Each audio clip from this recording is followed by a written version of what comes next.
മനസ്സിലുണ്ടോ? MXലുണ്ട്. MX wedding centre, Valanchery, Pattambi, Koottanad, Koppam, Kecheri. Sreenarayana Guru open university സംഘടിപ്പിച്ച സംസ്ഥാന സ്പോർട്സ് മീറ്റിൽ വിജയിച്ചവർക്കുള്ള സമ്മാന വിതരണം നാളെ നടക്കും. രാവിലെ 11-ന് പട്ടാമ്പി ഗവൺമെന്റ് കോളേജിൽ വെച്ചാണ് സമ്മാനദാനം നടത്തുന്നതെന്ന് ഭാരവാഹികൾ പട്ടാമ്പി വിളിച്ചു ചേർത്ത വാർത്താ സമ്മേളനത്തിൽ അറിയിച്ചു. ശ്രീനാരായണ ഗുരു ഓപ്പൺ യൂണിവേഴ്സിറ്റി സംഘടിപ്പിച്ച സംസ്ഥാന സ്പോർട്സ് മീറ്റിൽ വിജയികളായവർക്കുള്ള സമ്മാനദാനം നാളെ പട്ടാമ്പി ഗവൺമെന്റ് കോളേജിൽ വെച്ചാണ് നടത്തുന്നത്. ഇതിന്റെ ഒരുക്കങ്ങൾ പൂർത്തിയായതായി ഭാരവാഹികൾ പട്ടാമ്പി വിളിച്ചു ചേർത്ത വാർത്താ സമ്മേളനത്തിൽ അറിയിച്ചു. രാവിലെ 11 മണിക്കാണ് ചടങ്ങ്. മുഹമ്മദ് മോസിൻ MLA വിതരണോദ്ഘാടനം നിർവഹിക്കും. Vice chancellor professor doctor Jagathi Raj VP ചടങ്ങിൽ അധ്യക്ഷത വഹിക്കും.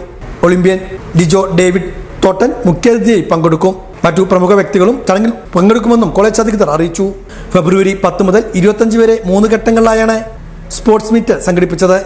ഏറ്റവും കൂടുതൽ പോയിന്റ് നേടിയ റീജിയണൽ സെന്ററിനുള്ള ട്രോഫി പട്ടാമ്പി പ്രാദേശിക കേന്ദ്രത്തിനാണ് ലഭിച്ചിരിക്കുന്നത്. വിവിധ വിഭാഗങ്ങളിലായി ജേതാക്കളായ സെന്ററുകൾക്കുള്ള ട്രോഫികളും ചടങ്ങിൽ സമ്മാനിക്കുമെന്നും ഇവർ അറിയിച്ചു. കേരളത്തിലെ ഏകദേശം 45ഓളം ലേണിംഗ് സപ്പോർട്ട് സെന്ററുകളുണ്ട് 14 ജില്ലകളിലായി. അതിൽ കേരളത്തിലെ ഏറ്റവും മികച്ച ലേണിംഗ് സെന്റർ ആയിട്ട് വന്നിരിക്കുന്നത് Pattambi P Neelakanta government certificate കോളേജിലെ ലേണിംഗ് സെന്റർ ആണ്. അതിന്റെ കോർഡിനേറ്റർ ഡോക്ടർ KP രാജേഷ് ആണ്. അതിന്റെ അംഗീകാരവും പട്ടാമ്പി ഗവൺമെന്റ്. ഒരേ സമയം ഒരു യൂണിവേഴ്സിറ്റിയിൽ 2 പ്രമുഖമായ അവാർഡുകൾ പട്ടാമ്പിക്ക് വന്നിട്ടുണ്ട്. മികച്ച റീജിയണൽ സെന്ററും മികച്ച ലേണിംഗ് സെന്ററും പട്ടാമ്പി. അതുപോലെ തന്നെ അക്വാട്ടിക്സിലും വോളിബോളിലും ഫുട്ബോളിലും അത്ലറ്റിക്സിലും വളരെ മികച്ച പ്രകടനം നമ്മുടെ പട്ടാമ്പി റീജിയനിൽ കുട്ടികൾ നടത്തിയിട്ടുണ്ട്. ആകെ നമുക്ക് കൈമോശം വന്നത് അത്ലറ്റിക്സിലാണ്. 1ാം സ്ഥാനത്ത് മഹാരാജാസ് വന്ന് ഇവിടെ 2 പോയിന്റ് വ്യത്യാസത്തിനാണ് പട്ടാമ്പിക്ക് അത്ലറ്റിക്സിൽ ചാമ്പ്യൻഷിപ്പ് പോകുന്നത്. മികച്ച പ്രകടനം കാഴ്ച പട്ടാമ്പിലെ ഇവരെ നമ്മൾ ആത്മാർത്ഥത അഭിനന്ദിക്കണം. വലിയ ജനപിന്തുണ നമുക്കുണ്ടായിരുന്നു. ഒരുപാട് കുട്ടികൾ നമ്മുടെ ഭാഗത്തുണ്ടായിരുന്നു. എല്ലാത്തിലും മത്സരിക്കാൻ കുട്ടികൾ ഉണ്ടാവുകയും കൃത്യമായിട്ട് വന്ന് മത്സരിക്കുകയും സമ്മാനം നേടുകയും ചെയ്യും. ഇതൊക്കെ പരമാവധി ജനങ്ങളിലേക്ക് എത്തിക്കുക. ഈ അടുത്ത ഒരാഴ്ച കഴിയുമ്പോൾ തന്നെ നമ്മുടെ അഡ്മിഷൻ നോട്ടിഫിക്കേഷൻ വരും. സംസ്ഥാനത്തെ വിവിധ കോളേജുകളിലെ വിദ്യാർത്ഥികളുടെ കായിക മേഖലയിലെ കഴിവുകൾ വികസിപ്പിക്കുന്നതിനും സ്പോർട്സ് മേഖലയിൽ വിദ്യാർത്ഥികൾക്ക് വലിയ നേട്ടങ്ങൾ ഉണ്ടാക്കുന്നതിനുമായി കോളേജുകളിലെയും യൂണിവേഴ്സിറ്റികളിലെയും വിദ്യാർത്ഥികൾക്ക് സ്പോർട്സ് സ്കോളർഷിപ്പ് അനുവദിക്കുവാൻ സംസ്ഥാന സർക്കാർ തയ്യാറാകണമെന്നും ഇവർ ആവശ്യപ്പെട്ടു. 3 പതിറ്റാണ്ട് മുമ്പ് കേരളത്തിലെ വിദ്യാർത്ഥികൾക്ക് സ്പോർട്സ് സ്കോളർഷിപ്പ് സംസ്ഥാന സ്പോർട്സ് കൗൺസിൽ വഴി നൽകിയിരുന്നു. സ്പോർട്സ് സ്കോളർഷിപ്പ് നിർത്തിവെച്ചതിന് യാതൊരുവിധ ന്യായീകരണവുമില്ല. അടിയന്തരമായി യൂണിവേഴ്സിറ്റി വിദ്യാർത്ഥികളുടെ സ്പോർട്സ് സ്കോളർഷിപ്പ് പുനഃസ്ഥാപിക്കണമെന്നും ഇവർ ആവശ്യപ്പെട്ടു. വാർത്താ സമ്മേളനത്തിൽ Sreenarayana Guru open university sports committee general convener advocate G Sugunan, Pattambi regional director professor doctor NA Jomon, Pattambi പഠനകേന്ദ്രം കോർഡിനേറ്റർ ഡോക്ടർ KP രാജേഷ് എന്നിവർ ഇതേക്കുറിച്ച് വിശദീകരിച്ചു.